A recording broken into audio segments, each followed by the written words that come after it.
सत्सङ्गत्वे निस्सङ्गत्वं निस्सङ्गत्वे निर्मोहत्वं निर्मोहत्वे निश्चलतत्वं निश्चलतत्वे जीवन्मुक्तिः पुनरपि जननं पुनरपि मरणं पुनरपि जननी जठरे शयनम् इह संसारे बहुदुस्तारे कृपया पारे पाहि मुरा। ओम श्री गुरुभ्यो नमः। हरिः ओम।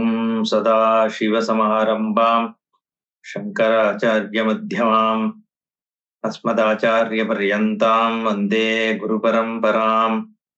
श्रुतिस्मृतिपुराणानाम् आलयम् करुणालयम् नमामि भगवत्पादं शङ्करं लोकशङ्करम्। शङ्करं शङ्कराचार्यं केशवं बादरायणं सूत्रभाष्यकृतौ वन्दे भगवन्तौ पुनः पुनः। ईश्वरो गुरुरात्मेति मूर्तिभेदविभागिने व्योमवद्व्याप्तदेहाय दक्षिणामूर्तये नमः। उकारस्वन्धकारो वैरुकारस्तन्निवर्तकः अन्धकारनिरोधित्वात् गुरुरित्यभिधीयते। ओम सहनाववतु सहनौ भुनक्तु सह वीर्यङ्करवावहै तेजस्विनावधीतमस्तु मा विद्विषावहै। ओम शान्तिः शान्तिः शान्तिः। 9வது श्लोकम्। ब्रह्मादिस्तम्भपर्यन्ताः प्राणिनस्त्वयि कल्पिताः उद्भुतादितरङ्गान्ताः विकाराः सागरे यथा।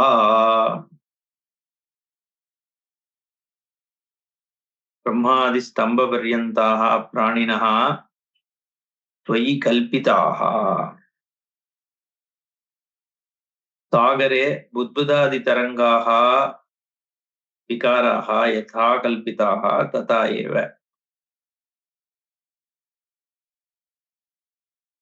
பிரம்மன் நான்முகனாகிய பிரம்மனில் துவங்கி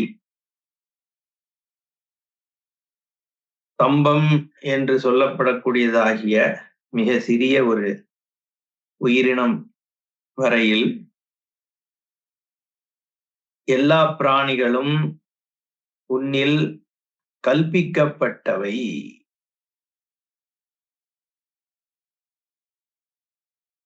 நம்ம ஏற்கனவே பார்த்த மாதிரி இந்த கிரந்தமானது ஒரு நிதித்தியாசனபரமான கிரந்தம் அப்படின்னு பார்த்தோம். இதுல இருக்கிற ஒரு ஸ்லோகத்தையும் எடுத்து அதை நிதித்தியாசனமாக அகம் பிரம்மாஸ்மி அப்படிங்கிற ஒரு தாத்பரியத்தை ஒரு விதமாக அனுசந்தானம் பண்றதுக்காக இந்த ஸ்லோகங்கள் இயற்றப்பட்டுள்ளன. அப்போ இத பிரம்மாதி ஸ்தம்ப பர்யந்தம் எண்ணில் கல்பிக்கப்பட்டவை அப்படின்னு நான் நிதித்தியாசனம் பண்றேன். எண்ணில் கல்பிக்கப்பட்டவை அப்படின்னு சொன்னா நானே இந்த தேகம், இந்த இந்திரியங்கள், இந்த புத்தி, இந்த மனசு, இதோடு கூடிய ஒரு சாமானிய ஜீவன் அப்படின்னு எடுத்துட்டா அதுல ஒரு கல்பித்தமும் பெருசா பண்ணிட முடிய போறதில்ல. நான் பண்ற கல்பனை சோபனாத்தியாசம் தான் என் கல்பனை. சோபனாத்தியாசம் சொல்றது இல்லாத விஷயங்களை இருக்கின்ற பொருள்கள்ல ஏத்தி பாக்குறதுக்கு சோபனாத்தியாசம்னு பேர். ஏதாவது ஒண்ணுத்த பார்த்தா அதை பத்தி நானா, அது இருக்கிறது 2, நானா அது மேல கல்பனை பண்றது ஒரு 4. தோசையை பார்த்தேன்னா அதோடைய ரூப சௌந்தரியத்தை பார்த்துட்டு ஆஹா இது தோசை ரொம்ப பிரமாதமா இருக்கும், இதை சாப்பிட்டா நான் ரொம்ப ஆனந்தம் அடைவேன் அப்படின்லாம் சோபனாத்தியாசம். அது பார்த்தா கடைசியில அது நான் கல்பனை பண்ணதுல பாதி கூட அதுல இருந்து வரமாட்டேன்றது. இத மாதிரி வேணா நான் கல்பிதாகா அப்படின்னு சொல்லாமே ஒழிய, நான்முகன்ல இருந்து ஆரம்பிச்சு சின்ன ஜீவராசி வரைக்கும் எல்லாம் எங்கிட்ட கல்பித்தம்னா அது என்ன தாத்பரியம் அப்படிங்கிற கேள்வி வர்றது. அப்போ இதுல 2 இருக்கு இல்லையா? ஒண்ணு பிரம்மாதி ஸ்தம்ப பரியந்தமான எனக்கு தெரிகின்ற உயிரினங்கள். ஏற்கனவே இதுவரைக்கும் நம்ம பார்த்துட்டு வந்ததெல்லாம் ஜடப்பொருள்கள். 3 இதுக்கு முன்னாடி இருந்த ஸ்லோகங்கள்ல என்னவா இருக்குன்னு சொன்னார்? சர்ப்பத்துல ரஜ்ஜு மாதிரி அப்படின்னு ஒண்ணு சொன்னார். அல்ல ரஜ்ஜுல சர்ப்பம் மாதிரி. சர்ப்பத்துல ரஜ்ஜு மாதிரி நான் சொன்னது வியாபிச்சிருக்கிறது. அதுதான் நான் சொல்றோம். சர்ப்பத்துல ரஜ்ஜு வியாபிக்கிறது. அது ஒண்ணு. 2வது இக்டும் சர்க்கரா. கரும்புல சக்கரை வியாபிச்சிருக்கா மாதிரி அப்படின்னு 2வது சொன்னார். அப்புறம் மறுபூமவு ஜலம் சர்வம் அப்படின்னு பாலைவனமே ஜலத்தை வியாபிக்கிறது அப்படின்னு 3 சொன்னார். இப்போ இது எல்லாமே ஜடத்தன்மை தானே. கயிறு பாம்பை வியாபிக்கிறது கூட கயிறு ஜடம் தான். அங்க நம்ம கயத்தை தான் பாக்குறோம். இதெல்லாம் ஜடப்பொருள்கள் எல்லாம் உன்னுடைய ஞானஸ்வரூபத்துலதான் பிரகாசிக்கிறது அப்படிங்கறத வச்சு ஞானஸ்வரூபம் பிரஜப்தி ஸ்வரூபத்திலிருந்து எதுவுமே தள்ளி இல்ல. எந்த ஒரு அனுபவத்திலையும் பிரஜப்தி வியாபிச்சிருக்கு. பொருள்கள் அப்படின்னு நான் சொல்றது என்றது பொருள் அனுபவத்திலிருந்து அப்பால் இல்லை. இது கல்லுன்னு நான் சொன்னேன்னா கல் அனுபவம், ஸ்டோன் கான்சியஸ்னஸ் தான் எடுத்துக்க வேண்டியிருக்கு. கல் அனுபவத்தை தாண்டி கல்லுன்னு ஒண்ணு இல்ல. அனுபவத்தினாலதான் கல்லு சித்தமாறுது. அப்போ அந்த கல் அனுபவத்துலன்றது கல் அனுபவம்ங்கிறதே ஒரு விற்பி. அந்த விற்பிக்கு ஆதாரமா இருக்கக்கூடிய பிரஜப்தி தான் சத்தியம். விற்த்தித்துவம் அத்தியஸ்த மித்யாதான் அப்படிங்கிற அளவுக்கு பார்த்தோம். அது ஜடப்பொருள்கள் பொறுத்த வரைக்கும் அது நமக்கு புரிஞ்சுக்கிற அளவுல இருக்கு. இவ்வளவு உயிரினங்கள் இருக்கே, எண்ணிலடங்காத உயிரினங்கள் இருக்கே. நமக்கு தெரிஞ்ச மனுஷனே எத்தனையோ கோடானு கோடி இருக்கானே. இந்த வெறும் இப்போ அண்டச்சராச்சரம்னு எடுத்துட்டோம்னா தெரிகின்ற யூனிவர்ஸே நாம ஏற்கனவே சொன்னோம் ஞாபகம் இல்ல. அதுவே ஒரு 27 0 இருக்கிற ஒரு நம்பர் கிலோமீட்டர்ஸ் டிஸ்டன்ஸ் நமக்கு சயின்ஸ் இது வரைக்கும் கண்டுபிடிச்சிருக்கிற யூனிவர்ஸ். அதை விட பல மடங்கு ஜாஸ்தியாக இருக்கும் இது வரைக்கும் கண்டுபிடிக்க முடியாத யூனிவர்ஸ். அதுவுமே எக்ஸ்பேண்டிங் தான் சொல்றான். அதை பத்தி எல்லாம் நம்ம பார்த்தோம் போன செஷன்ல நினைக்கிறேன். இப்போ அவ்வளவு பெரிய இதுல எத்தனையோ கேலக்சிஸ் இருக்கு. அதுல மில்கிவே என்ற இந்த கேலக்சியில இருக்கிற இந்த சோலார் சிஸ்டம்ன்றது ஒரு சிஸ்டம். அதுல பல சிஸ்டம்ஸ் இருக்கு. இத மாதிரி பெரிய கேலக்சிஸ், இதை விட பெரிய பெரிய கேலக்சிஸ் எல்லாம் யூனிவர்ஸ்ல தெரிஞ்சே இருக்கு. நமக்கு தெரியாது என்ன இருக்குன்னு தெரியாது. இதுல இந்த சோலார் சிஸ்டம்ல இருக்கிற பிளானட்ஸை பத்தி மட்டும்தான் ஓரளவு நம்ம தெரிஞ்சுட்டு இருக்கோம். அதுல உயிர் இப்பதான் மார்ஸ்ல இருக்கா இல்லையான்றதுல ஒரு நிர்ணயத்துக்கு வரும். அப்போ இந்த எர்த்தை தவிர மத்த எத்தனை சிஸ்டம்ஸ் இருக்கு, அதுல எத்தனை பிளானட்ஸ்ல லைஃப் இருக்கு. ஏன்னா அங்கங்க ஒவ்வொரு ஸ்டாரும் ஒரு சன்னு சொன்னா அந்த சன்னை சுத்தி எவ்வளவு பிளானட்ஸ் இருக்கு, அதுல எந்த பிளானட்ஸ்ல உயிர் இருக்குன்னு நமக்கு தெரியாது. நம்ம கைத்திட்டமா ஒரு இத்தனை இருக்குன்னு சொல்லிடுறோமே ஒழிய சயின்ஸால இன்னும் ஒன்னும் பெருசா கண்டுபிடிக்க முடியறது இல்ல. முடிய போறதும் கஷ்டம். எங்க போய் நிறுத்த போறோம்? அதாவது ஸ்பேஸ் எங்க போய் முடியறதுன்னு எப்படி நிர்ணயம் பண்றது? இதுதான் கான்ஸ்டன்ட்லி எக்ஸ்பேண்டிங் யூனிவர்ஸ்ன்ட்டான். அப்போ இது நமக்கு தெரிஞ்ச விஷயம் இந்த பூமியில இருக்கு உயிர். அதை மட்டும் எடுத்துட்டா கூட அதுல ஹியூமன் பீயிங்ஸ் எத்தனையோ கோடி இருக்கும். அதுக்கப்புறம் அனிமல்ஸ் எத்தனையோ கோடி இருக்கு. பிளான்ட்ஸ் எத்தனையோ உயிரினங்கள். இதெல்லாம் தெரிஞ்சு டான்ஜிபிள் தண்ணிக்குள்ள எவ்வளவு இருக்குன்னு நமக்கே தெரியாது.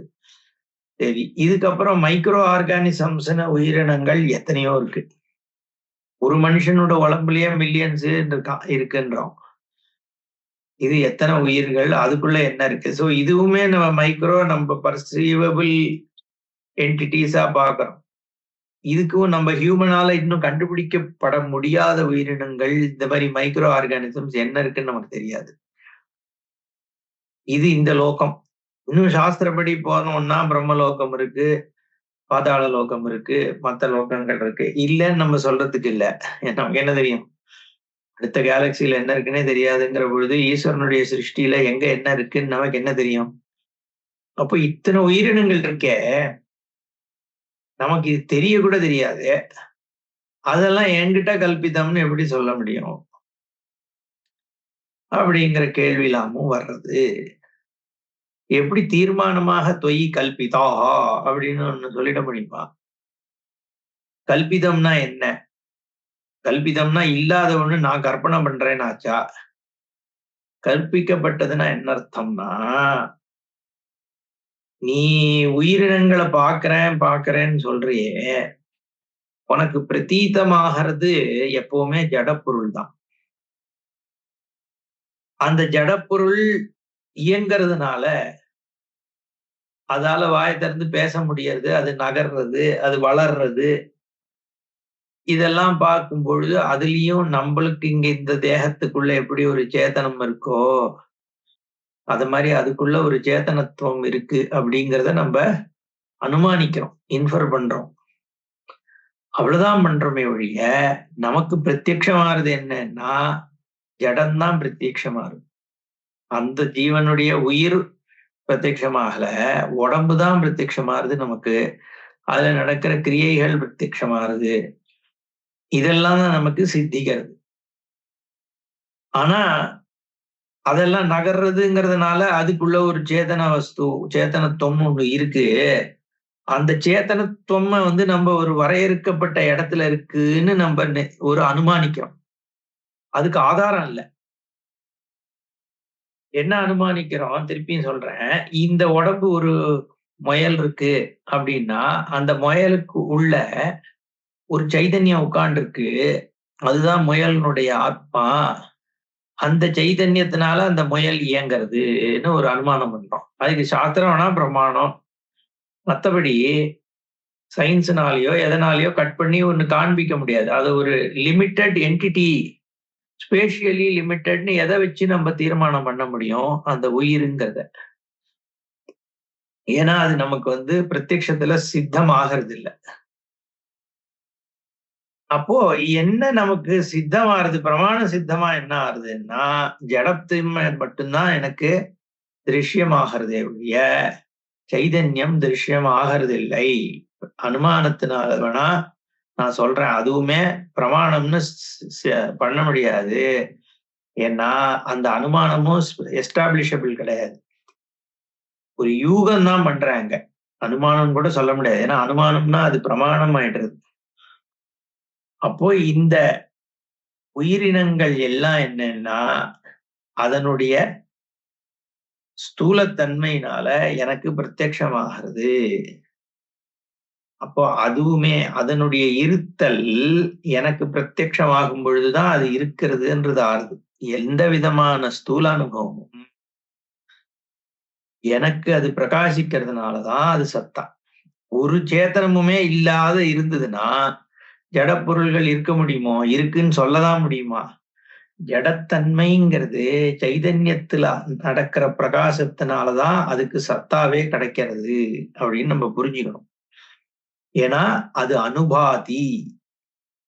நதத்ர சூரியோ பாதி ந சந்திர தாரகம் நயிமா வித்யுதோ பாந்தி குதோயம் அக்னிஹி தமேவ பாந்தம் அனுபாசி சர்வம் தஸ்ய பாசா சர்வமிதம் விபாதின்னு சொல்றது வேதம்.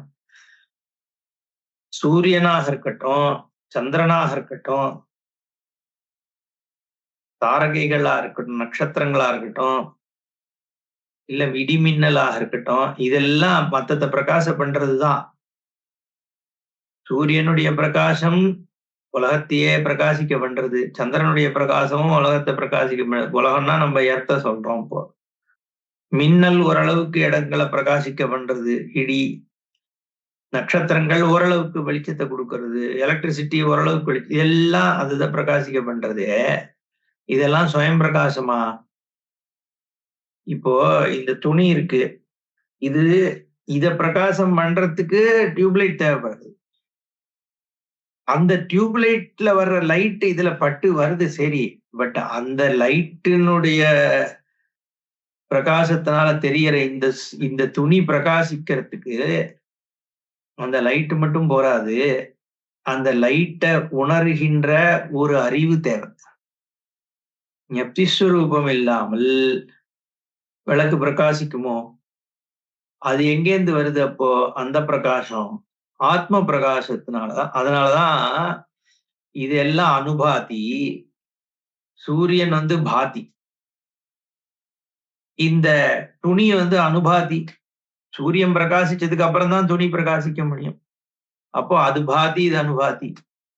அதே மாதிரி லைட்டு பாதி, துணி அனுபாதி, இப்படி சொல்றோம். ஆனா ஆத்மா பாத்தியாக இருந்தாதான் சூரியன் அனுபாத்தியாக ஆக. சூரியனுமே பாத்தின்னு சொல்ல முடியாது, ஏன்னா ஆத்மபானத்தினாலதான் அங்க சூரியன் பிரகாசிக்கிறது. அதனால நதத்திர சூரியோ பாதி ந சந்திரதாரகம் ந இமா வித்யுதா பாந்தி குதோ அயம் அக்னி தமேவ பாந்தம் தம் ஆத்மானமேவ பாந்தம் அனுபாசி சர்வம். ஏதோ ஈஸ்வரன் அதை பண்றான் அப்படின்னு உடனே அங்க இதுக்கு போயிடக்கூடாது, சிரத்தைக்கு. இதெல்லாம் சுரூபத்தை தெரிஞ்சுக்கிறதுக்கான வேதமந்திரங்கள். தமேவ பாந்தம்னா அங்க இருக்கிற பகவான் சிருஷ்டி பண்ணதுனாலதானே சூரியன் வந்தது அப்படின்னு அர்த்தம் பண்ணக்கூடாது. இது ஆத்மவஸ்து பிரகாசத்தினாலதான் எல்லாம் பிரகாசிக்கும். ஈஸ்வரனே, என்னோட ஆத்மா பிரகாசிச்சாதான் ஈஸ்வரனை பிரகாசிக்க பண்ண வேண்டியிருக்கு. இல்லைன்னா நானே ஈஸ்வரனா இருந்தாதான் அதுக்கு சொல்யூஷன். ஈஸ்வரனுக்கு ஈஸ்வரத்துவம் சித்திக்கிறதுக்கு அவர் வெளியில இருக்கிற ஈஸ்வரனா இருந்தால் அந்த ஈஸ்வரன் பிரகாசத்துக்கு என்னோட சுரூபத்தை நம்ப வேண்டியதா போயிடும். அதுவும் அனுபாதி ஆயிடும். ஸ்வயம் பிரகாசமா இருக்கிறது எதுன்னா ஆத்மா மட்டும்தான். அந்த பிரகாசத்துக்கு இன்னொரு பிரகாசம் தேவையில்லை அப்படின்னு. அப்போ இந்த பிரகாசமானது எல்லா பொருள்களையும் எப்படி ஜட பொருள்களை பிரகாசிக்க பண்றதோ அந்த மாதிரி சேத்தனமாக தெரியற பிரம்மாவாக இருக்கட்டும், வெளியில ஒரு இன்னொரு மனுஷனா இருக்கட்டும், மாடா இருக்கட்டும், ஆடா இருக்கட்டும், செடியா இருக்கட்டும், இது எல்லாமே ஜடமாக நமக்கு பிரகாசிக்கிறது. அதுக்குள்ள ஒரு சேத்தனம் இருக்குன்றதும் நான் சும்மா அனுமானிக்கிறேனே ஒழிய, யூகிக்கிறனே ஒழிய, அது எனக்கு பிரத்யக்ஷம் ஆகிறதில்லை. ஒரே கான்சியஸ்னஸோட அவைலபிலிட்டி சுரூபமாக தான், செல்ஃப் எவிடென்டாக தான் அந்த ஞப்தி இருக்கே ஒழிய. சுவாமிகள், என் குருநாதர் ஒரு இது பண்ணுவார், கேம் மாதிரி. ஒரு வார்த்தையா சொல்றேன், அதை பத்தி உன் மைண்ட்ல என்ன வருது அப்படின்னு. மரம், செடி, கோபம், துக்கம் சொல்லிட்டு நடுவுல கான்சியஸ்னஸ் அப்படிம்பார். அப்புறம் திருப்பியும் பலகாய், மரம், படுக்கை, கான்சியஸ்னஸ். அப்ப அந்த கான்சியஸ்னஸ் சொன்னா மட்டும் புத்தியில எதுவுமே பிரகாசிக்கலையே. ஏன்னா அது அஸ்தித்வமாக சுரூபமாக இருக்கிறதுனால. விருத்திய சொல்லல, உடனே புத்தியில தோன்ற தாட்ஸ கான்சியஸ்னஸ் எடுத்துக்கூடாது. அந்த சின்மாத்திரம் அப்படிங்கிறது என்ன, அது நான் ஆப்ஜெக்டிஃபையபிள். என்னைக்குமே அது இதந்தையா உனக்கு கிடைக்க போறதில்லை. அந்த சுரூபம் தான் சத்தா கொடுக்கறது. அந்த சுரூபத்துலதான் இந்த பிரம்மாதி ஸ்தம்பவரியந்த முழுக்க இருக்குன்னு சொல்றமே ஒழிய அனலைஸ் பண்ணோம்னா அதுல ஒண்ணுமே இல்லை. அதுதான் அங்க நம்ம போன செஷன்லயே பார்த்தோம். தேகம்னு எடுத்துட்டோம்னா என்ன தேகம்? கை தேகமா, கால் தேகமா, தலை தேகமா, எலும்புகள் தேகமா, இதெல்லாம் சேர்ந்ததுன்னா அப்போ ஒண்ணும் தனித்தனி அது ஒண்ணு சேர்ந்ததுங்கிறது எப்படி ஒண்ணு ஆகும். அப்ப இந்த தேகத்தினுடைய சத்தியம் ஏதோ ஒண்ணுத்தை எடுத்துட்டேன்னா, சதைன்னு எடுத்துட்டேன்னா அதுவும் திருப்பி அனலைஸ் பண்ணேன்னா அதுவும் ஒண்ணும் இல்லாம போயிடுது. எல்லாமே நாமரூபம் ஏதோ ஒண்ணு தெரியறதே ஒழிய நாமரூபம் சத் அதுல அஸ்தித்வம் சத்து எதுன்னு பார்த்தேன்னா, சத்தியம் இதுல எதுன்னு பார்த்தேன்னா சத்தா மட்டும்தான் இருக்கு. அதனால கல்பிதாகான்ற வார்த்தை இங்க சொல்றார். தெரியறதுதான் உனக்கு இருக்கிறதாக தெரியறது, நாமரூபம் தெரியறது. அதனால அது கல்பிதா. சத்தா இருந்தாதான் அஸ்தின்னு சொல்ல முடியும். அதுக்கு சத்தா எஸ்டாப்ளிஷபிளா இல்லாத போது அத கல்பிதாகா. ஏன் இருக்குன்னு சொன்னேன்னா அதை தனியா பிரிச்சு காமிக்க முடியும். அதாவது சைதன்யத்துல இருந்தும் சத்தால இருந்தும் அஸ்தித்வம் ரெண்டும் ஒண்ணுதான். அதுல இருந்து பொருள்களை தனியா எடுத்து காமிக்க முடிஞ்சா அது இருக்குன்னு நீ சொல்லலாம். தனியா எடுத்து காண்பிக்க முடியல. அப்ப இல்ல அப்படின்னு ஒரேடியா துச்சம்னு முயல் கொம்பு மாதிரி சொல்லிட முடியுமா அப்படின்னு கேட்டா, அங்கதான் இப்ப இந்த துவைதிகள்லாம் கேட்கிற ஒரு கேள்வி வருது. துவைதிகள்லாம் இப்போ மத்துவ துவைதிகள்லாம் என்ன கேட்கறான், உலகம் தெரியறது அப்ப இருக்குன்னு தானே அர்த்தம். தெரியறதெல்லாம் இருக்குன்னு சொல்லிட முடியாதுன்னு அதனாலதான் திருஷ்யத்துவாத்துன்னு ஒரு ஹேத்துவை வச்சு சொப்பனத்துல திஷ்யம்தான் உலகம் அதனால அது இருக்குன்னு சொல்ல முடியுமா?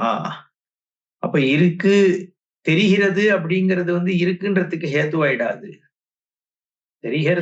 தெரியறதுன்றது அவ்வளவுதான் சொல்லாமே ஒழிய இருக்குன்னு சொல்லிட முடியாது. அதனால ஜாகிரத் அவஸ்தையிலையும் வேக்கன் ஸ்டேட்லயும் தெரிகிறதுன்ற அளவுலதான் அது இருக்கு உலகம். அதனால ஆனா தெரிகிறதே அதனால துச்சம்னு சொல்லிட முடியாது அப்படின்னு ஆகிறதுனால அது சத்தியம்னு சொல்ல முடியாது, வஸ்துன்னு சொல்ல முடியாது, துச்சம்னு சொல்ல முடியாது. சதசத்யாம் அனிர்வச்சனீயம் அப்படின்னு மாயையை சொல்லும் போது மாயையை சொல்றோம்னா அதனால காரிய ஜெகத்தையும் அப்படிதான் சொல்ல வேண்டியிருக்கு. அப்படிதான் புரிஞ்சிக்க வேண்டியிருக்கு. இருக்கிற தன்மை இருக்கிறது வஸ்து ஒண்ணுதான். அதனால இந்த பிரம்மாதி ஸ்தம்ப பர்யந்தா பிராணினா தொய்யேவ கல்பிதாக. புரிஞ்சுதா? அத நம்ம இப்ப நிதித்தியாசனம் பண்ணலாம். இது புரியாம நிதித்தியாசனம் எப்படி பண்றது?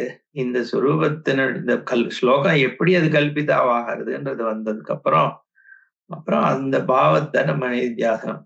அதுக்கு இன்னொரு உபமானம் இங்க கொடுக்கிறார். புத்புதாதி தரங்காந்தாகா விகாராக யதா சாகரே. இதுக்கு என்ன உபமானம்னா, கடல்ல பலவிதமான விஷயங்கள் தண்ணினால ஃபார்ம் ஆகுது. பபிள்ஸ் ஃபார்ம் ஆகுது, நுரை ஃபார்ம் ஆகிறது, சுழல் ஃபார்ம் ஆகிறது, அலை ஃபார்ம் ஆகிறது, எல்லாம் ஏற்படுறது. ஒண்ணு ஒரு மாதிரி இருக்கு. எப்படி இங்க நமக்கு யானை தெரியறது, சிங்கம் தெரியறது, எறும்பு தெரியறது, பலவிதமாக எல்லாம் இருக்குனாலும் கடைசியில எல்லாம் தண்ணி தானே அங்க. அது மாதிரி இது எல்லாம் சத்தாவும் ஸ்பூர்த்தியும் தான், அதுக்கு மேல ஒண்ணும் கிடையாதுன்றதுக்கு அந்த திருஷ்டாந்தம் கொடுக்குறாரு. 10வது ஸ்லோகம். தரங்கத்வம் த்ருவம் சிந்து ந வாஞ்சதி யதா ததா விஷயானந்த வாஞ்சா தேன சதானந்த ரூபதः. யதா சிந்து தரங்கத்வம் த்ருவம் ந வாஞ்சதி ததா சதா ஆனந்த ரூபதः தே விஷயானந்த வாஞ்சா நா அப்படின்னு ஸ்லோகம். அதாவது எப்படி சமுத்திரமானது சிந்து தரங்கத்துவம் அலைத்தன்மையை துருவம்ன வாஞ்சதி நிச்சயம் ஆசைப்படாதோ, அதே மாதிரி சதா ஆனந்த ரூபதா எப்பவும் ஆனந்த ஸ்வரூபமாகவே இருக்கிற நீ விஷயானந்த வாஞ்சா நாஸ்தி, உனக்கு விஷயானந்தத்துல என்ன வாஞ்சை அப்படின்னு கேக்குறார். இதுவும் நம்ம ஒழுங்கா புரிஞ்சுக்கணும். நிதித்தியாசன விஷயம். முதல்ல சிந்து தரங்கத்துவம் ஆசைப்படுமா அப்படின்னு கேள்வி. சமுத்திரம் ஆசைப்படலாம். எப்போனா அது தன்னை சமுத்திரம்னே நினைச்சுக்காம இருந்ததுன்னா தரங்கத்துவத்தை ஆசைப்படலாம். தான் சிந்து அப்படின்னு தெரிஞ்சதுக்கு அப்புறம் தான் அலையா மட்டும் இருக்கணும்னு ஆசைப்பட போறது இல்ல.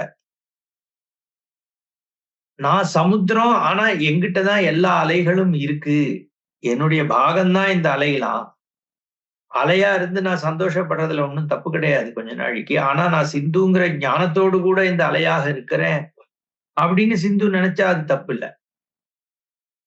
கடலுக்கு அலையில ஒரு சில சந்தோஷம், அல்ப சந்தோஷம் உண்டோன்னும்.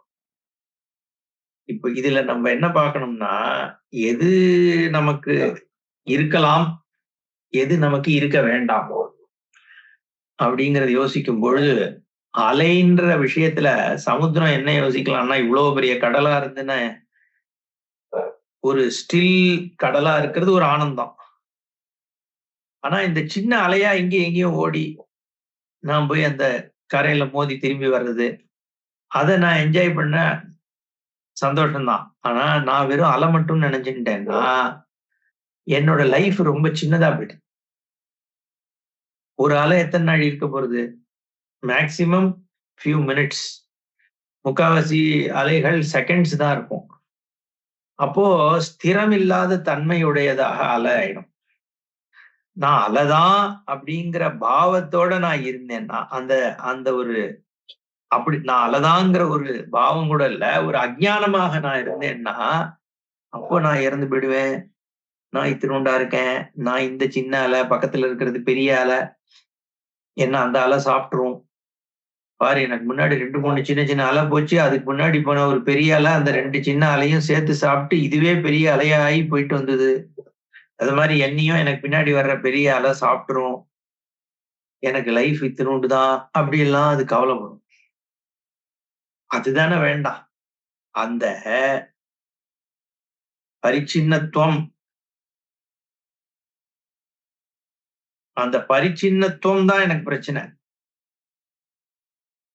அது இல்லாம சிந்து நான் ஜலம்தான், இந்த மொத்த சமுத்திரமும் நான் தான் அப்படின்றது தெரிஞ்சுட்டு அப்ப அந்த அலைத்தன்மை அது அனுபவிக்கலாம் சந்தோஷமா. நன்மை மட்டும் அதுக்கு இருக்கும். ஆனா அலையாவே நான் மாறிடணும்ன்ற வாஞ்சை அதுக்கு இருக்காது. அதுதான் இங்க சொல்றாரு. யதா சிந்து தரங்கத்துவம் துருவம்ன வாஞ்சதி. இந்த மாதிரி சதா ஆனந்த ரூபதா, சதா ஆனந்த ரூபம்ன்ற ஞானம் ஏற்பட்டதுக்கு அப்புறம் நீ நம்புன்னு சொல்லல இங்க. நம்புன்னு சொன்னா இப்போ தன்னை அலைன்னு நினைச்சுட்டு இருக்கு, அதுகிட்ட முதல்ல நீ ஜலம்தான் அப்படிங்கிற ஞானத்தை கொண்டு வந்தாதான் அது தான் சமுத்திரம்ன்றத அது உணரும். அலைக்கு புத்தி இருந்ததுன்னா, தான் ஜலந்தான்ற ஞானமே வராம அந்த அலைகிட்ட போய் நீதான் சமுத்திரம்னா அது சொல்லும், நான் எப்படியா சமுத்திரம் ஆவேன்? நான் ஏதோ இப்ப தோன்ற இருக்கேன், இப்ப இன்னும் கொஞ்ச நாள்ல முடிய போகுது. சமுத்திரங்கிறது அது பாட்டு ஸ்டில்லா பெருசா இருந்துருக்கு, அது எங்க முடியுதுன்னு கூட தெரியாது. என்ன மாதிரி லட்சக்கணக்கான கோடிக்கணக்கான ஆள அந்த சமுத்திரத்துல இருக்கு. நான் போய் சமுத்திரம்னா ஏதாவது நம்புற மாதிரி இருக்கா? போயா நீயும் அத்வைதம்ன்ட்டு போயிடும் அது. அது மாதிரி ஆனந்த ரூப ஸ்வரூபம் என்னங்கிறத முதல்ல தெரிய வச்சா, அப்ப நீ என்ன பண்ண மாட்ட? விஷயானந்த வாஞ்சை உனக்கு இருக்காது. வாஞ்சை இருக்காதுங்கிறத விட அதுல போய் பத்தத்துவம், அதுல போய் மாட்டிக்கணும்னு உனக்கு தோணாது. சின்னதா ஒரு ஆனந்தம் வருது, ஏதாவது போறோம், ஒரு சங்கீதம் கேட்கறதுல ஒரு ருச்சி இருக்குன்னா அது உன்னை பைண்ட் பண்ணாத வரைக்கும் கேட்டுட்டு தான் போறான் ஞானியா இருந்தாலும். ஐயோ அதெல்லாம் கூடாது அப்படின்னு இங்க அர்த்தம் கிடையாது. வைராக்கியத்தை சொல்ல வரல. இதுல இருந்து தள்ளி இது எல்லாமே பகவானுடைய ஒரு சிருஷ்டி தானே. அலைங்கிறது எப்படி கடல்ல பகவானோட சிருஷ்டின்னு ஜலம் புரிஞ்சுட்டுனா அது அலையா இருக்கிறதுக்கும் சந்தோஷம், கடலா இருக்கிறதுக்கும் சந்தோஷம், புத்புதாவா இருக்கிறதுக்கும் சந்தோஷம். அது என்ன கஷ்டப்பட போகுது? ஏன்னா எல்லாம் நான் தான்ற ஜலத்துக்கு பாவம் வந்துடுது. அப்போ இந்த விஷயானந்தம்ங்கிறது இந்த விஷயத்துல ஒரு பகவானோட சிருஷ்டியில ஒரு அழகு இருக்குன்னா அதை அனுபவிச்சுன்னு போயிட்டு இருக்க போறான் ஒரு ஞானி கூட. என்னன்னா அதுல தன்னை ஐடென்டிஃபை பண்ணிட்டு தான் அந்த ஆனந்தத்துக்கு உட்பட்டு இருக்கிறவன் அப்படின்னு ஆயிட்டான்னா அது துக்கத்துக்கு ஹேத்துவாயிடுது. எப்படி ஒரு அலை தன்னை அலைதான் எடுத்துட்டதுன்னா துக்கத்துக்கு ஹேத்துவாயிடும். தன்னை ஜலம்னு எடுத்துட்டதுன்னா அது ஃப்ரீ ஆயிடுது. அந்த ஞானம் ஏற்படணும். அந்த ஞானம் ஏற்பட்டதுக்கு அப்புறம் இந்த விஷயத்துல போய் அவன் மாட்டிக்க போறது இல்லையே. அது ஒரு விபூதி ஆயிடுது, ஆபரணம் ஆயிடுறது, பூஷணம் ஆயிடுது. அந்த பூஷணமா ஆகிறதுக்கு ஞானம் வேணும். இல்லைன்னா அது தூஷணம் தான். அடுத்தது 11 பிஷ்டம். இது ஒரு உபமானம் ஆயிடுச்சு இல்லையா? ஜலமும் அலையும் கடலும் சுரூபம். அதாவது பெருசாக இருக்கிற நீ சமுத்திரம் உன்னை சின்ன அலையாக எடுத்துக்காத அப்படிங்கிறது அதுல. இப்ப 11ல இன்னொரு ஒரு திருஷ்டாந்தம். பிஷ்டம் வியாபிய குடோ என்னதே மாதுர்யம் நஹி வாஞ்சதி பூர்ணானந்தோ ஜெகத் வியாபிய ததானந்தம் ந வாஞ்சதி. இங்க ஒரு அழகான திருஷ்டாந்தம் கொடுக்கிறார். பிஷ்டம்னா புழிஞ்சிருக்கிற பிசைஞ்சிருக்கிற மாவு. குடஹா பிஷ்டம் வியாபிய மாதுரியம் எத்வது நகி வாஞ்சதி பூர்ணானந்தா ஜெகத்வியாபிய ததானந்தம்னா வாஞ்சதி. ஏற்கனவே சொன்னது கடல் தான் சின்ன அலை ஆகணும் அப்படின்னு தன்னோட சொரூபத்தை மாத்திக்கணும்னு ஆசைப்படாதுன்னு சொன்னார். இங்க திருஷ்டாந்தம் என்ன கொடுக்கிறாருன்னா, குடஹா பிஷ்டம் வியாபிய வெள்ளமானது மாவோட சேர்ந்து இருக்கு. மாவோட சேர்ந்து மாவை வியாபிக்கிறது. எந்த மாவு வேணா எடுத்துக்கலாம். இந்த ஸ்வீட் அப்பம் பண்ற மாவோ, என்ன ஸ்வீட்டா அதிரசம் பண்றதோ, இது எல்லாத்துலயும் ஒரு கடலை மாவோட இல்ல பொருள் விளங்கா உருண்டைன்னு அந்த காலத்துல ஒண்ணு பண்ணுவா. அந்த மாதிரி அதுவுமே ஒரு பருப்பு வகைரா அதோட மாவோட சேர்ந்து இருக்கிற வெல்லம் இருக்கே, அது அந்த மாவு முழுக்க கலந்துரும். அது கலந்து இருந்து அதுக்கு மாவுக்கு ஸ்வீட்னஸ கொடுக்கறதே இந்த வெல்லம் தான்.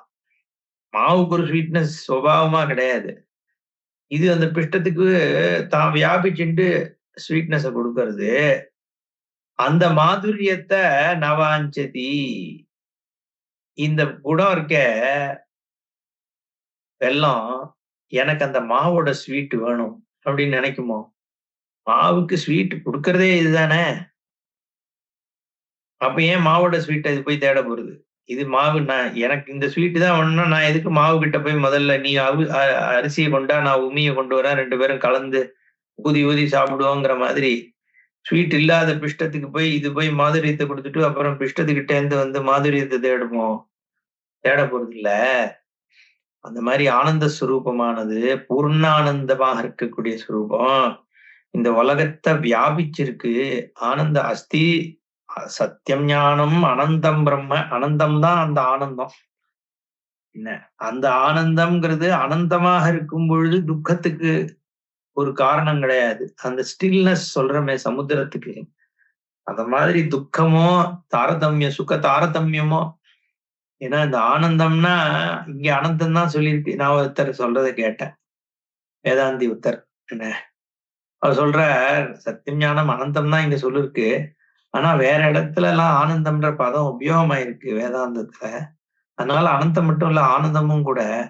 அந்த ஆனந்தத்தை அனுபவிக்கிறதுக்கு எல்லாரும் பிரயத்தனம். என்ன அது பரிபூர்ண ஆனந்தம். அது என்ன இப்படி சொல்றதுனால என்ன ஆயிடுதுன்னா, திருப்பி ஏற்கனவே நாக்க தொங்க போட்டு ஆனந்தத்தை தேடி ஓடின்னு இருக்கோம், சுகத்தை தேடி. இது அதோட பெருசு போல இருக்கு அப்படின்னு சொல்லிட்டு இதை தேடி. ஆனந்தம்னா துக்க நிவர்த்தி. இந்த விஷய சுக்கம் இருக்கே, இது தாரதமியத்தோடு கூடியது. அது சுரூபத்துல இப்போ இந்த இந்த இந்த ஆனந்தமே மாத்திராமேவ உபஜீவந்தின்னு வாக்கியம் இருக்கு. ஏன்னா எப்பெல்லாம் நம்ம ஆனந்தத்தை அனுபவிக்கிறோமோ அப்ப நம்ம அந்த க்ஷணத்தை நம்ம யோசிச்சு பார்த்தோம்னா அப்ப என்ன பண்ணிருப்போம்? நம்ம துக்கத்தை டிராப் பண்ணிருப்போம். அவ்வளவுதான். ஒரு ஹில் ஸ்டேஷன் போறோம், மலை மேல ஏறி போய் அந்த ஒரு நேச்சுரல் சீனரிய பார்க்கறோம். பார்த்த உடனே பார்க்கற வரைக்கும் போற வரைக்கும் ஒன்றும் தெரியல. கிட்ட போன உடனே அது தெரியுது. ஆஹா என்ன பரமா. அது வரைக்கும் மைண்ட்ல ஏறி போற வரைக்கும் 15 விஷயம் ஓடிந்து. என்ன நம்ம காரை ரிப்பேர் பண்ணி ஆகணுமே, வீட்டுக்கு பெயிண்ட் அடிச்சு ஆகணுமே, நம்ம பிள்ளைக்கு ஒழுங்கான வேலை கிடைச்சாகணுமே, இது மாதிரி 1008 துக்கம் இருந்துட்டு. அங்க மேல போய் அந்த இத சீனை பார்த்த உடனே அந்த ஒரு க்ஷணம் என்ன ஆகுது புத்தியில, இந்த எதெல்லாம் யோசிச்சுன்னு வந்தோம்னா புத்தி எல்லாம் விழுந்துடுது. நான் இன்னார்ன்றது கூட மறந்துடுறேன் அந்த க்ஷணத்துல. மறந்து அந்த அப்படின்னு ஒரு அனுபவம் வருது. அப்ப அந்த ஆனந்தம் ஏற்படும்போது அங்க என்ன இருந்தது? அதுக்கு ஹேத்து வேணா, ட்ரிகர் வேணா அந்த இடத்த சீனரிய பார்த்ததா இருக்கலாம். ஆனந்தம் எங்கேருந்து வந்தது? உன் சொரூபத்துல இருந்து தானே வருது. ஒரு ஜோக்கு கேட்கிறோம். வடிவேலு ஜோக்கு பார்க்கிறோம். பார்த்த உடனே என்ன ஆகுது? ஒரு சந்தோஷம் ஏற்படுது. அப்ப எந்தாவது நம்மளோட துக்கம் போச்சோ? நான் துக்கத்துக்காக ஹேத்துவா இருந்த இந்த இதெல்லாம் ஃபுல்ஃபில் ஆச்சோ? ஒண்ணும் ஆகல. அது பாட்டு பிரச்சனை இருந்துன்னு தான் இருக்கு. ஆனா அந்த சமயத்துல நான் ஆனந்தத்த அனுபவிக்கிறேன். எப்படி அனுபவிக்கிறேன்? அந்த துக்க விஷயங்கள் எல்லாத்தையும் டிராப் பண்ண உடனே ஆனந்தம் வந்துருது.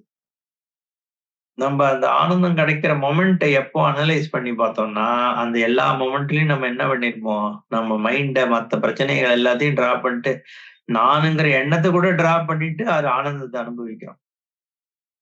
அப்போ ஆனந்தம் எங்கேருந்து வருதுன்னு இதுல இருந்து தெரியறதுன்னா, சொரூப ஆனந்தம் தான். அதுக்கு தாரதமியம் மட்டும் இந்த ஹிண்ட்ரன்ஸஸ்னால நடக்கிறது. அப்போ அந்த ஆனந்த ஸ்வரூபம், அது ஜெகத்த வியாபிச்சிருக்கு. ஜெகத்த வியாபிக்கல. என் ஜெகத் அனுபவத்த வியாபிச்சிருக்கு. அது அனந்த ஸ்வரூபம் தான் ஆனந்த ஸ்வரூபம். என் ஸ்வரூபம் தான் அது. அது என்னுடைய ஜெகத் அனுபவத்த வியாபிக்கிறது. அந்த வியாபிக்கும் பொழுது, அது தான் தான் அந்த ஆனந்த ஸ்வரூபம்ன்றது தெரிஞ்சதுக்கு அப்புறம், அது போய் இந்த சாக்லேட் ஸ்வீட்னஸ் எனக்கு ஒண்ணுன்னு ஓடுமோ? ஏன்னா சாக்லேட்னால எதுவோ அது உன் சொரூபத்துல தானே இருக்கு. அதுதான் இங்க சொல்றேன். "பிஷ்டம் வியாப்ய குடோ யத்வத் மாதுர்யம் ந ஹி வாஞ்சதி, பூர்ணானந்தோ ஜெகத் வியாப்ய ததானந்தம் ந வாஞ்சதி." உன் சுரூபமே ஆனந்தம். இதுல வெளி விஷயத்த போய் நீ அத அடையணும்னு அவசியம் இல்ல. ட்ரிகரே தேவையில்ல. சஸ்பெண்ட் பண்ணாலே சொரூப சித்தி. இது உடனே என்ன தேஷானந்தஸ்ய மீமாகும் சா பவதி யுவா ஸ்யாத் சாது யுவாத்யாயகா ஆசிஷ்டோ திருடிஷ்டோ பலிஷ்டः தஸ்யேயம் பிருத்திவி சர்வா வித்தஸ்ய பூர்ணா ஸ்யாத் ஏயே சதம் மனுஷானந்தாக. மனுஷன் ஆனந்தத்தோட 100 மடங்கு இது, இதோட 100 மடங்கு அதுன்னு ஆனந்த மீமாம்சை நடக்கிறதே. அப்ப இந்த மனுஷ சுகத்தோட எல்லாம் பயங்கரமா ஒரு சுகம் வருமோ? ஏன்பா இந்த சுகத்தை தேடி தேடி நீ வாசனைக்கா அலைஞ்சது போறாதா? அது பந்தப்படுத்தும்ங்கிறதுனால தானே அது வேண்டாம் அப்படின்னு வரும். இந்த வாசனை என்ன பண்றதுன்னா ஒரு சுகத்தை தேடுது. அது அது முதல்ல இந்த சுகம் நீ தேடினாலும் அது உனக்கு சித்திக்கும்ன்றதுலயே 1000 பிரச்சனை. குலாப் ஜாமுன் சாப்பிட்டேன் போன தடவை. ரொம்ப நன்னா இருந்தது. அதுதான் எனக்கு வாசனை. அந்த வாசனைனால அடுத்த தடவை குலாப் ஜாமுன தேடுறோம். அத தேடும் பொழுது முதல்ல எவன் பண்றானோ அத ஒழுங்கா பண்ணணும் அடுத்த தடவையும். அதுவே பிரச்சனை. சரி அவன் பண்ணி கொண்டு வந்து வச்சாலும் அத சாப்பிட போகும்பொழுது நான் வேற ஏதாவது அதுக்கு முன்னாடி உப்புல ஆனதையோ என்னத்தையோ சாப்பிட்டு இருந்தேன்னா, அப்ப அது நாக்கு இந்த குலாப் ஜாமுன ரசிக்காது. இல்ல நாக்குல ஏற்கனவே ஏதாவது சூடுபட்டு இருந்ததுன்னா, அப்பயும் அது ரசிக்காது. இல்ல அங்க போய் உட்கார்ந்ததுக்கு அப்புறம் குலாப் ஜாமுன சாப்பிடலாம்ன்னு எடுக்கிறேன். எதிர்க்க பார்த்தா எவனோ எனக்கு பிடிக்காத ஒருத்தன் வரான். அப்ப குலாப் ஜாமுன் ரசிக்குமோ? ரசிக்காது. இல்ல குலாப் ஜாமுன் சாப்பிடும்போது மைண்ட் வேற எங்கேயோ போயிடுதுன்னா, அப்பயும் ரசிக்காது. இல்ல இது ஏற்கனவே முதல் தடவை எப்படி இருந்தாலும் 4வது குலாப் ஜாமுன் ரசிக்க போறதில்ல. எல்லாமே இந்த சுகத்துல என்னன்னா, லௌகீக சுகங்கள் தாரதமியத்தோடு கூடியதுதான். அந்த தாரதமியத்த நம்ம வேண்டாங்கிறதுக்காக தானே நித்யானந்த ஸ்வரூபத்துக்கு போறோம். அப்ப அதுவுமே ஒரு ஆனந்தம், ஆனந்தம், ஆனந்தம்னு ஓட ஆரம்பிச்சோம்னா, அதுவும் சம்சாரத்த தான் கொண்டு போய் விட்டுரும். அதனால அது சும்மா பிரேரணைக்காக, அபிமுகீகரணத்துக்காக அது சொல்றதே ஒழிய, விஷய சுகத்துக்கு சமமாக இத பார்க்கிறது அவ்வளவு உச்சிதம் இல்லை. ஏன்னா அதுல உண்மையும் இல்லை. இந்த சுகதாரதமியத்தின் அதே மாதிரியான சுகம் அது கிடையாது. அது சுரூபானந்தம்ங்கிறதே வேற. நித்ய ஆனந்த ஸ்வரூபம். அதுல தாரதமியம் இந்த இந்த ஃபிளிக்கரிங் ஆஃப் ஹாப்பினஸ்ன்றோமே இந்த உலகத்துல, குலாப் ஜாமுன் ஹாப்பினஸ். அந்த மாதிரி அதனுடைய தன்மையே வேறன்றதுனால அத சரியா புரிஞ்சுக்கணும். ஏன்னா இந்த ஆனந்தம்ன்ற மாதிரி பதங்கள் அதுல குழப்பத்தை ஏற்படுத்திடும்ன்றதுக்காக சொல்ல வந்தேன். அடுத்தது 12 ஸ்லோகத்தை படிச்சிரும், அர்த்தம் அப்புறம் பார்ப்போம். தாரித்ரியா ஆஷா யதா நாஸ்தி சம்பன்னஸ்ய ததா தவ பிரம்மானந்த நிமக்னஸ்ய விஷயாஷா ந சம்பவேத். இன்னொரு ஒரு திருஷ்டாந்தம் இங்க. தாரித்ரியம், ஒருத்த சம்பன்னனா இருந்தா அவனுக்கு தாரித்ரிய ஆசை வரவே வராதுன்ட்ட. அதுதான் இப்படி நீ ஆசைப்படாதே அப்படிங்கிறது இல்லை இங்க பாயிண்ட். வராது. அதனாலதான் இங்க நவாஞ்சதி அப்படிங்கிற பதம். நான் ஆஷா எப்படி வரும்? அப்போ இல்லையே எனக்கு வருதுன்னா அப்போ உனக்கு ஞானம் சித்திக்கலன்னு அர்த்தம். அதுதான் இங்க சொல்ற. அது எப்படி வரும் தாரித்ரிய ஆசை? ஒருத்தன் சம்பன்னனா இருக்கான், வெல்த் எல்லாம் இருக்குங்கிற பொழுது யதா சம்பன்னஸ்ய தாரித்ரிய ஆஷா நாஸ்தி ததா பிரம்மானந்த நிமக்னஸ்ய தவ விஷய ஆஷா ந சம்பவேத் ந சம்பவத்தின்னு அர்த்தம். உனக்கு எப்படி ஏற்படும் விஷய ஆசை? பிரம்மானந்தத்துல நிஜமா நிமக்னா இருந்தேன்னா பெரிய வெல்த்தா இருக்கும், வச்சுட்டு இருக்கோம், தாரித்திரியத்தை தேடுவானோ அப்படின்னு பாப்போம் நம்ம. ஓம் பூர்ணமத பூர்ணமிதம் பூர்ணாத் பூர்ணமுதச்யதே பூர்ணஸ்ய பூர்ணமாதாய பூர்ணமேவாவசிஷ்யதே. ஓம் சாந்தி சாந்தி சாந்தி. ஹரி ஓம் ஸ்ரீ குருभ्यो நமः. ஹரி ஓம்.